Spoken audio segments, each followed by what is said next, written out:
So good evening, everyone, and welcome to another of the series of budget consultations across Grenada. This evening we're here at the St. John's Anglican School in Guelph, and we welcome those of you who are in the audience as well as those who are viewing online. Special welcome to the parliamentary representative for St. John's and the Minister with responsibility for climate resilience, the environment, and renewable energy, Honorable Karine James, Mr. Justin Harzad, the Chief Budget Officer, and Mr. Atkinson Kador, the Policy Analyst in the Ministry of Finance. And to members of the community, our viewers, once again, welcome. At this point, I'd like you to stand as we have a prayer by Mr. Sweeney Andrew from the Parliamentary Office.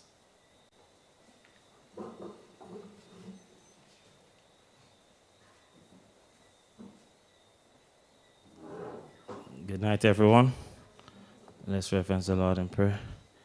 Dear Eternal Father, we thank you for guiding us through all the day. We thank you for bringing us here safely, O Lord. We ask you to be with those on the way. We ask you to hasten their footsteps and grant them traveling mercies, O Lord. As we are about to discuss the business of the country tonight, we ask you to be with each and every one of us. Give us a sound mind, Lord, and help us to make firm decisions. We ask you to be with our minister and the leadership of this country. In the name of Jesus Christ, most holy and precious name, with thanksgiving. Amen.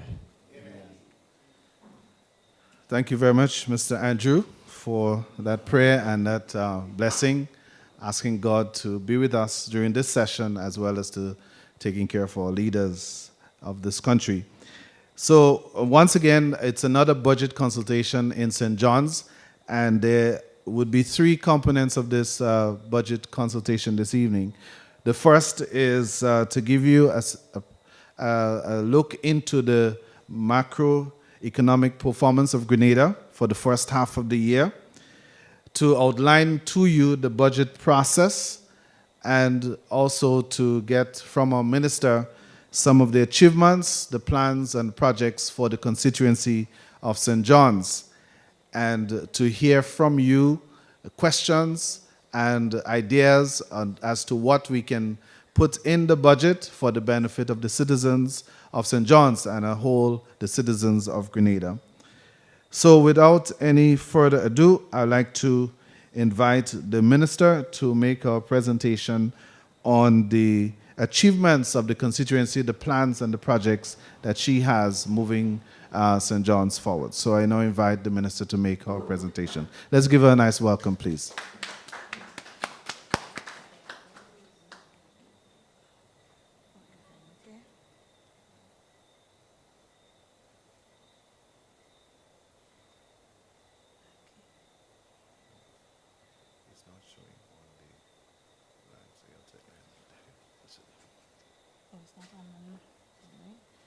All right, thank you so much. Good evening, ladies and gentlemen.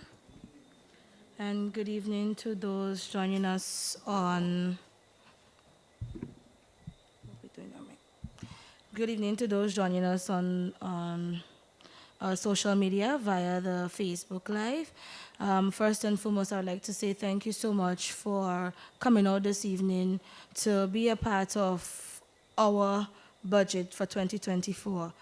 As the Member of Parliament, most persons believe that, you should know everything that needs to be enhanced within his or her respective constituency, that you should always have the great ideas and the great plans to transform and develop the skill set of your constituents, and that everything that goes wrong in the constituency that you have to and must be aware.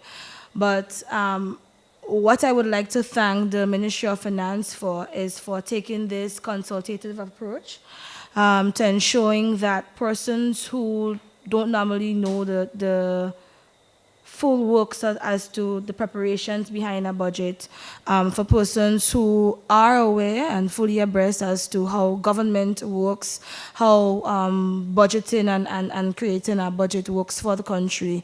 I want to say thank you so much for doing this. Of course, there are areas where we can improve and enhance.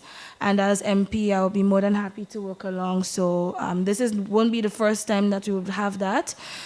Following the budget reading in later on during the year, we have we go to, what's it called again? Supplementary budget as well. So that's another opportunity for constituents to come out and, also give your views, your opinions, and your recommendation as we advance. So thank you so much for coming out. This evening, I am going to just give a brief overview, and I'll try to be as brief as possible as to some of the achievements that we were able to achieve within our constituency since attaining office last year, June, up to this point. So the presentation would be one that is similar to the one that I presented at the town hall last week, just with some slight modification as to projects that we forgot to put in and projects that we got confirmation for now. So it's going to cover the data that we got for persons who work in the office for help, for assistance, giving recommendations on a day-to-day basis, and in particular during my constituency days on Thursdays, every Thursday in the constituency. I would also briefly cover some of the infrastructure works that we have ongoing, and you can look at the screen and you would see it as we go along. I don't know why it has a delay. But it's going to cover works that we were able to complete, works that is ongoing, and projects that we have observed, myself along with my field research assistant, have observed throughout the months, right? So it's an opportunity for you to agree. It's an opportunity for you to add. It's an opportunity for you to assist us in saying what are the projects, proposed projects that we should prioritize, what can hold on, where we need to work, what you would like to see in your constituency, etc. So, let me try this one there.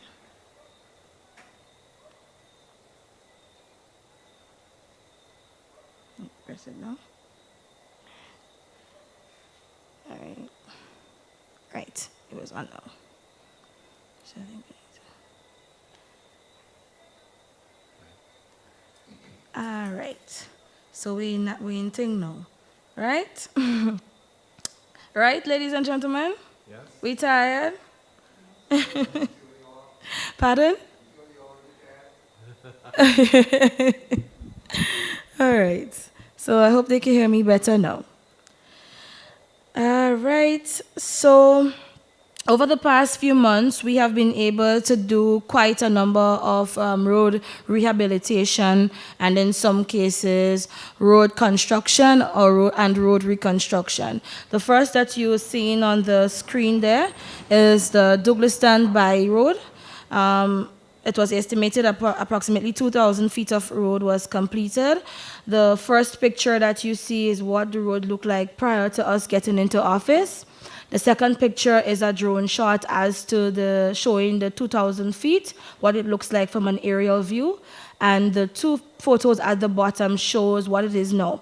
So if you look at the two photos in the bottom, you would realize that drainage is missing. So that is another component that the Ministry of Finance would so gladly bless St. John with in coming 2024 to assist us with constructing the drainage so that the hard work won't go down to waste, right? The next road we were able to complete is the Harlem Heights road in Grand Roy. It's a bypass road a by road as well, and we were able to do drainage along with that road. Approximately 300 feet of road was constructed. The first picture is what the road looked like. The second picture shows portions of the road complete along with the drainage. The next one is Mount Nesbitt, and this one we placed asphalt on it, and this one was approximately 3,700 feet of asphalt. The first photo, again, is just an aerial view as to what 3,700 feet look like, and the second photo is what the, the road currently look like now.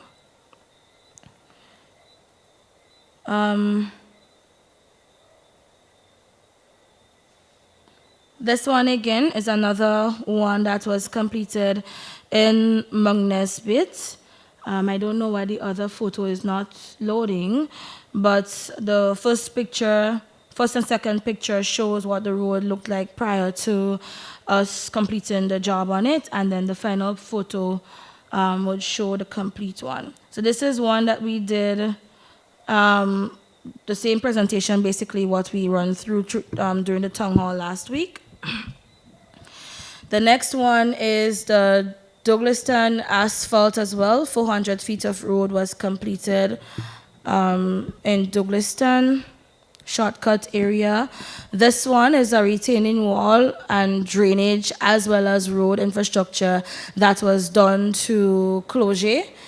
A few months ago, we were journeying up doing our regular field work, and we realized that Cloget was leaving St. John, literally. So there was some remedial works that had to be done. This was not in the budget to do, but we were able to work along with the Ministry of Infrastructure to get it done as it was an emergency. So we were happy that Ministry of Finance along with Infrastructure facilitated us rehabilitating that main road leading on to Cloget Village. So it shows photos as to what it looked like and what it is now. The next one that you should be seeing is a retaining wall in Mani that was constructed, and I don't know why you're not seeing the, maybe I need to. The next photo is not loading, but it's a wall that was a retaining wall that was constructed prior to the rainy season coming on us to help rehabilitate the live. So I am told that they are seeing the photos well on the live, but we probably have a delay with the cable here. All right. So the next project that we were able to complete was the drainage and quote-unquote sidewalk rehabilitation on St. Francis Street. And if you're familiar with where the constituency office is located, is the street where the new supermarket grocery house is now. We did approximately 320 feet of drainage, and then you see the grill covering as well. So we have rehabilitated that. The other road that we were able to complete was the Old Road Marigot Bay Road, 1,700 feet. We did asphalt as well as drainage in Old Road. We were also able to complete drainage work at Power Pack as well. The photo shows what the drainage looks like, and the first photo gives a aerial shot as to the 300 feet. The next infrastructure work that we were able to do along with the Ministry of Education was the retiling of the flooring of the big school in Concord Government School. Parents were having an issue with the recently finished works that was done on the ground. The material used was not substantial enough for the chafing of the chairs and tables that are used during school hours and so. And when the chairs dragged on the flooring, just as if you're looking at this now, so it was not that good material texture. So when the furniture would drag on it, it would break and it would make a form as like a powdery effect. It was causing severe allergic reaction, children with asthma, and so they were complaining. So we were able to give them, rehabilitate the entire flooring of the big school in Concord Government School and retile it with a material that is better for the chafing of the furniture. We were also able to give assistance to the Cotton Bailey Junction slash Bucky by Bucky on the other side. There is a public washroom facility there. So works is still ongoing with the washroom renovation at that stage. The toilets were all out of commission for well over 5 years. Persons were still using the facility even though the waste wasn't going anywhere. It wasn't going to the septic tank, so you would literally see human feces in the toilet bowl there. So we were able to do some remedial works, working alongside the Ministry of Sports to facilitate that renovation. Unfortunately, I wasn't able to put up what the few pictures look like now, but we have since fully covered the entire building. What is it? Well, replaster some of the walls. We have outfitted all of the pipes, replaced all of the pipes, dig a new modernized septic tank for that facility as well. So stay tuned. More photos. Once it's finished completely, more photos will be posted via social media. So we were able to do works there as well. I would now move to some of the works that we were able to complete under the safety net programs. As you know, government through the Ministry of Social and Community Development, Gender and Housing, they have a number of programs that all constituencies have access to. So I would give an update as to the amount of houses that we were able to complete. So we have submitted 53 applications for housing needs in St. John, and we are still waiting on the ministerial approval of that. We also submitted 80 bathroom and toilet applications as well, awaiting ministerial approval. To date, we have completed 17 houses and 7 bathroom and toilets. Now, it takes a while to get the estimates in. It takes a while. The Ministry of Social Development, they are doing this for all 15 constituencies, so it takes a while. So sometimes when I know how it is, if someone is in dire need of assistance, and it takes a while, I ask of you to continue to bear patience. We are working on it. The housing team in St. John is more than capable enough, and we are working along very well with the ministry to ensure that we get our constituents to gain access and benefit from some of the safety net programs. So I just want you to just bear patient and understand that it takes a while to get to go through the full application process, versus when you get the approval, versus going with to the firms and showing the materials on site and ensuring that the brigades are well equipped and staffed to get the job done as soon as possible. So the photos there are just some of the sites that I visited for some persons who got their approval and the brigade we started working. Most of them are completed now, but these were some of the photos while works was ongoing that I put in. We have a photo here with basically just sponsorships that I've given since attaining this office. To this point, I've given almost 93,300 and almost 100,000 EC dollars in financing as well as gears, and it's sponsorship that is done from personal funds as well as friends of myself, persons who, in the diaspora, family members, persons with a key interest in various sectors and so would have assisted. So some of the photos, we couldn't put all, of course. These are just summary photos as to what we were able to do for the community outside of what government already give access for through finance. So these are some of the initiatives that we have ongoing. I have ongoing. I am aiming to set up ourselves in a way whereby persons who would in the diaspora who would love to contribute towards building resilience among our constituents and helping develop our constituents that they have access to. So let's say probably I have a friend that lives in Florida and she wants to give back, she wants to sponsor phase 3 of my fishing gears initiative to fisher folks, so she can do that. So what we are still working out is a mechanism whereby persons can give in, whether it be cash, whether it be in materials, and so we facilitate them, and then we give an account as to who we give, what amount we were able to give, when it was given out.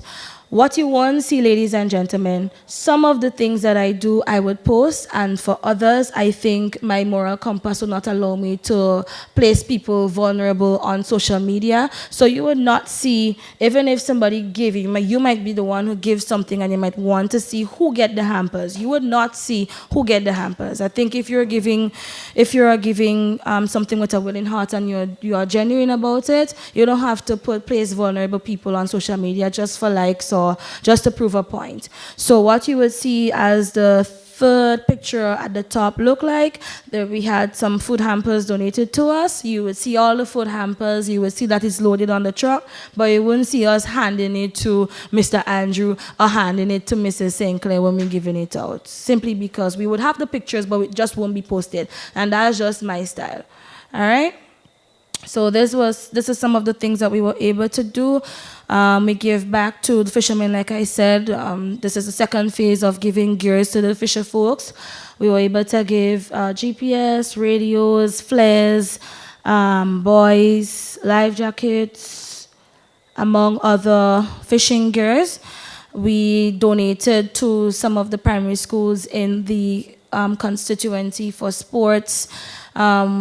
Florida Government School needed some new kitchen appliances, so we were able to donate a refrigerator to them.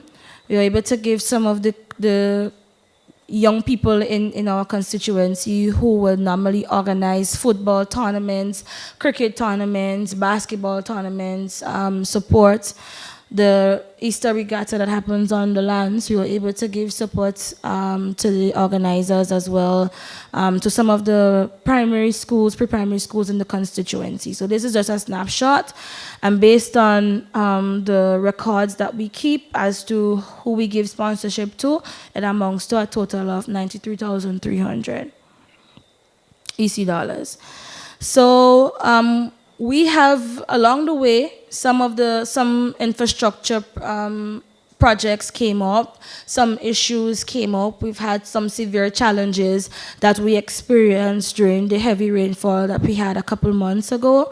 So these are some projects that we submitted for approval. Some was passed during the last budget, based on other priorities coming up, based on, just general the process, the procedure for construction and infrastructure work on a whole.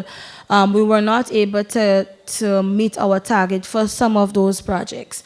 So we've done all the work from a constituency level, and I'm speaking through our office getting the information, my field research assistant going out to look to see if what the constituents are telling us, if it's legit, if it's an emergency, how much persons in the constituency it affects.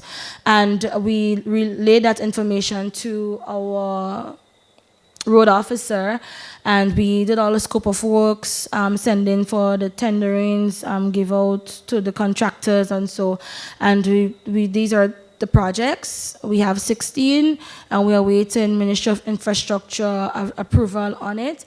Of course, you would appreciate that most of the projects, for those of you who are familiar, if you could read the fine point, forgive us, but you would appreciate that these projects are big projects. And we are almost close to the end of our spending cap for budget 2023. So some of these projects, you would not see them started in this year's budget, but definitely it will be done. If we don't get the approval in time, it would be done for 2024. What you would see on the screen as well is some of the projects are bolded. So, for example, you would see Mungo Road retaining wall.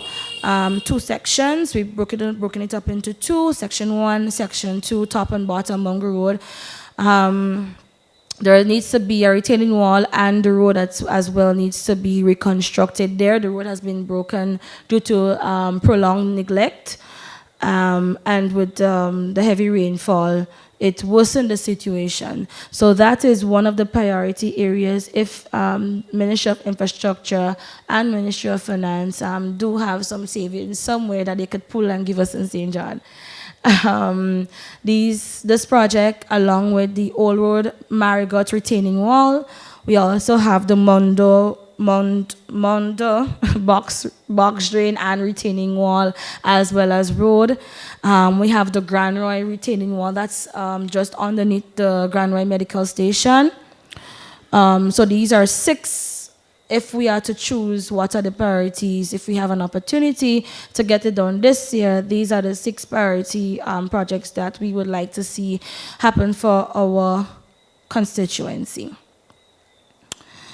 The next project that we have embarked on, or I have embarked on as MP for the area, is to not only rely on the Ministry of Finance and the other ministries for support for St. John. Part of the job of an MP is to ensure that you could use whatever access you have to people, organizations, regional and international, that you use it to help uplift, help build, and help transform the human capacity of your constituents. So I have embarked on encouraging various communities to come together to form communities, to form communities, to lead certain projects, because it takes a while with government structure. And then there are projects too. We tend to believe that everything that needs to be fixed in our space, government is responsible. And I don't know where that ideology stems from.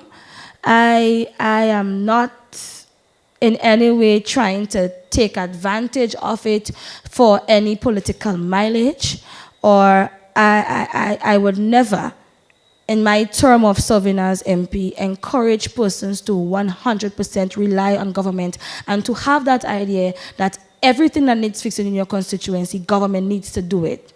So what you would see on the screen is a project that, through my transition lead, when we had our transition ministerial leads, she has helped me quite a lot over that 3 months to understand government structure and to understand how my role as an MP could function in order to gain access to funding and so. So along with her, she was able to find funding for a project that is dear and near to the residents of Mongrambi. That's one of the communities in the constituency. And we have designed a project for the rehabilitation of the Mongrambi water distribution network.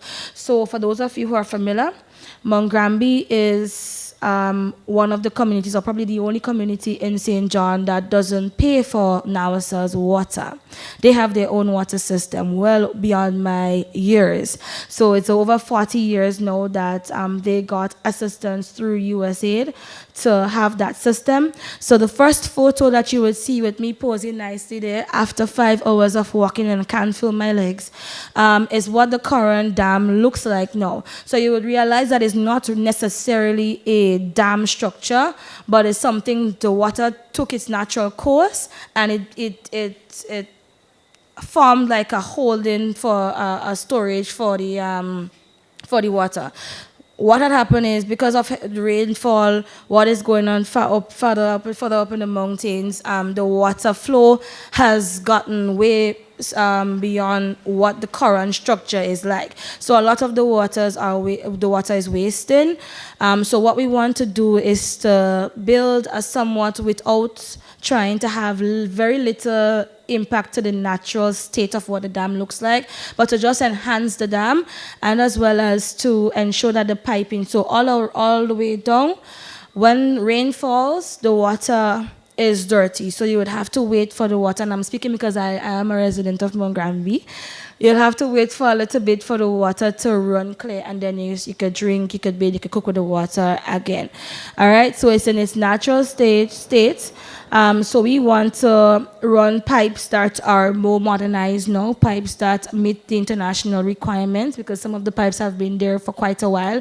You would see that the filter is not of the best in conditions, and so we want to also do over that filtering process. So what I have facilitated thus far is to reconstitute. There is a water committee in Mongrambi that was reconstituted, because one thing that you don't want to do, yes, I am the MP for the area, but I wouldn't want me being the MP hinder anybody from wanting to come and develop their communities.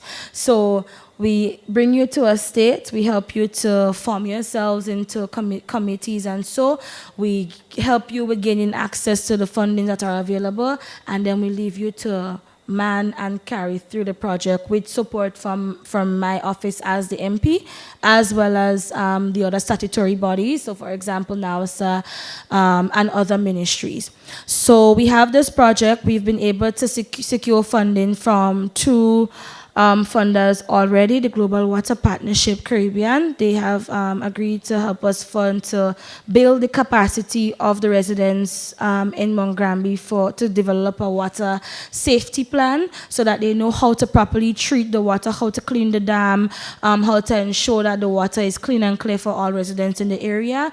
And then we have gotten funding from, I think it's a GCF funding for the entire project. So, of course, we will have to go through the necessary process of procurement, etc. But this is one of the things that's in the pipeline for the residents of Mongrambi. It's a project that was designed by myself along with my transition lead. Right,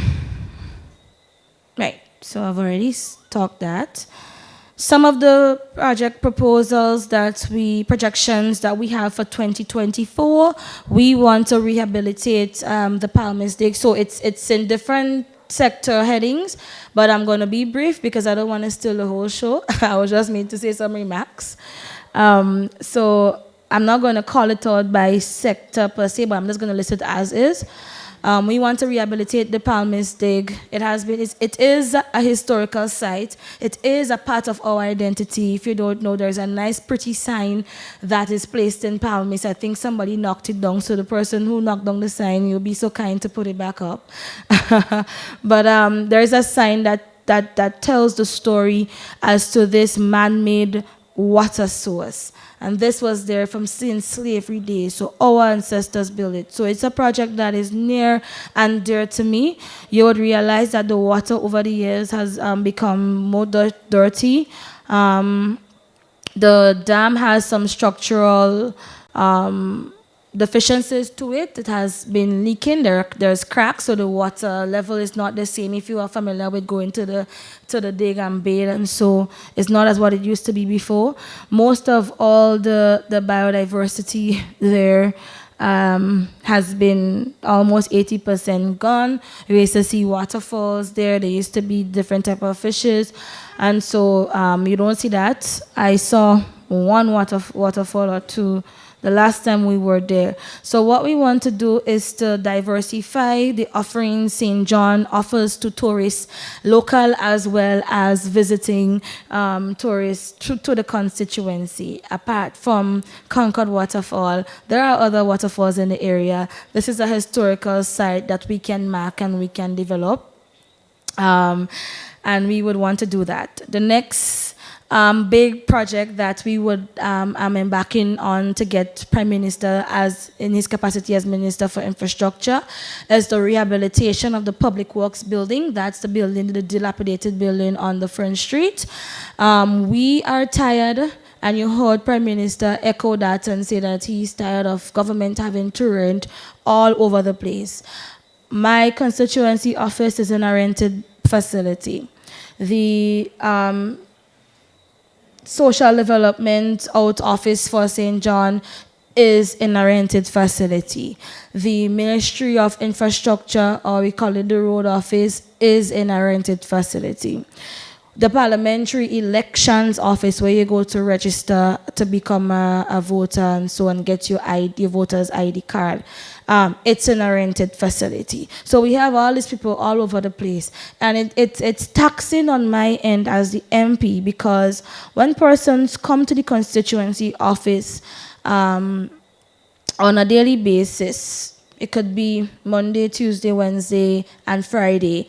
And in particular, when they come, when I am in office, which we call constituency day, it's difficult to lead them to getting access to the various programs that we have. Because sometimes I might be in my office 7:30 and somebody would come by me 7:30, but if I say, well, you have to go to the social development office, right? And that person have to go to work, so they get me for 7:30 and tell them, well, they have to go over to social development to do a form and to speak to the people there.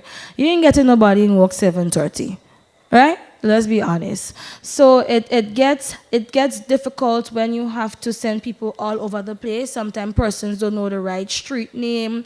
They don't know who to go to. Sometimes we are humans, we tired. Somebody might rub us wrong. They might give a little attitude, and that constituent might say, all them MPs the same thing, and all of that thing. So not only would that rehabilitation of the public works building be a drastic lift off of government's purse in terms of eliminating the spending for rental fees, but it would also make the process and my office serving my constituents easier, so that everything is stationed in one place, so that they get top-notch assistance and service when they come for government and MP's assistance, right? In addition to the rehabilitation of the actual dilapidated building, I have an ambitious plan. I am hoping that Ministry of Finance, the team would be so kind to St. John again. We want to build a proper parking for our taxi men. Right now there's a taxi station that is occupying a space on the street. We want to give them something that is nice. A lot of our young people who probably, decided not to go the traditional route of finding employment, but creating employment for themselves, even purchasing 2, 3, even up to 4 vehicles and hiring other people as drivers to drive for them. So the taxi men and women in St. John, it's growing, and I am anticipating, I'm looking forward to what is going to be like 2024. And in my role as MP, I would love to do something for them that they would see that we are appreciative, that they have gone down the route of entrepreneurship, and that government is willing and able to support them. So we want to reclaim some land to create a nice parking spot behind the public works building, to not only facilitate the taxi men, but persons who park on the road coming to work, and so that the traffic congestion in the tongue of St. John is not too congested. Very briefly, we are embarking on renovation and expansion of the Goa Fishermen Lockers facility. If you tuned into my town hall last week, you would recognize that I revealed what the draft rendering would look like for the Old Road Margot Fishermen Locker facility there. Similarly, in Guelph, there has been a building that was donated by the people of Japan, as well as the FAO a couple of years ago, I think back in 2009 or 10 or so. And that building has no works in terms of maintenance of that building has been done over the years. Most of the fishermen who had lockers there, they either died or they retired from the fishing sector. So some of the lockers are locked up with gears and other stuff inside it. What this created was a problem where we have now our beautiful beach on the Lands Bay. It's beautiful, despite what outsiders may think, but I know the Guaverians would say that it's a beautiful venue.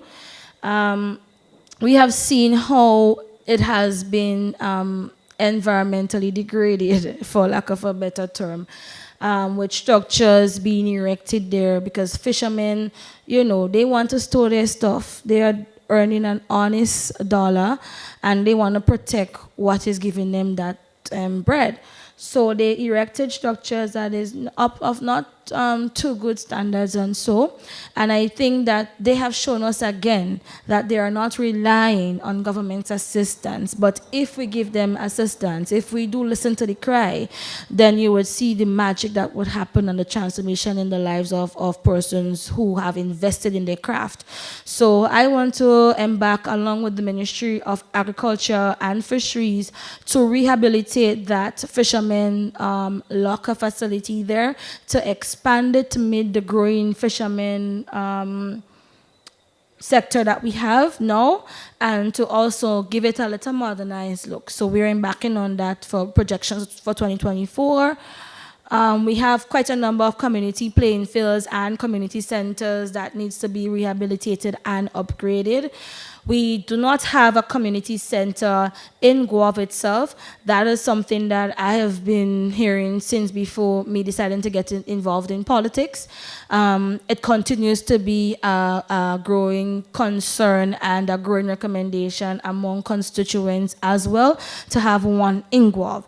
So we've had a project came to us some months ago to use a particular building in St. John, but it's earmarked for its rightful use as to what the building now is. So we are looking at other alternatives to see how best we can get a spot to put a community center. If there are somebody out there who is so generous to donate any land, you might have privately owned lands or building structure that you would so want to donate and contribute to the people of Guelph for a community center. I welcome that on behalf of the people as well. So if you're thinking of it, you have an extra land in the tongue of Guelph, you want to give it, we'll be more than happy to. So we continue to embark on looking for spaces where we could put a multi-purpose center. It's not only a community center, but a multi-purpose center where we could facilitate skills training, community meetings, town halls, and all the likes. We also want to do some works on our community centers that are, thank you, our community centers that are available, that are in other communities in St. John.